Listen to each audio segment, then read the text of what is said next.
Diabetes हा फक्त वयस्कर लोकांचा आजार वाटतो का?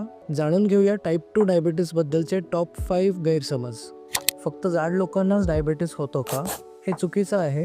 भारतीय लोकांमध्ये आपल्या शरीराची ठेवण अशी आहे की कमी वजनात सुद्धा आपल्याला टाईप 2 डायबिटीस होण्याचा धोका जास्त आहे. डायबिटीस म्हणजे फक्त जास्त साखर खाल्ल्यामुळे होतो का? हे बरोबर नाही.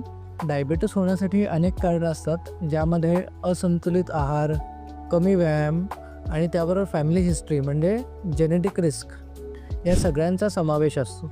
डायबिटीस फक्त 40 नंतर होतो का? असं बिलकुल नाही.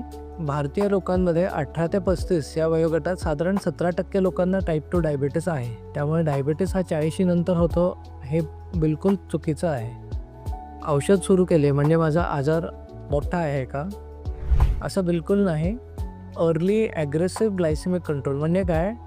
लवकरात लवकर साखरेचं प्रमाण किंवा साखरेची शरीरातली लेवल हे नॉर्मल करणं, याचा वर्षानुवर्ष आपल्याला फायदा होतो. त्यामुळे जर तुम्हाला लवकर औषधं घ्यायला लागली, त्याचा हा अर्थ नाही की तुमचा आजार खूप गंभीर आहे. त्याचा हा अर्थ आहे की तुम्हाला त्याचा पुढे फायदा खूप होणार आहे.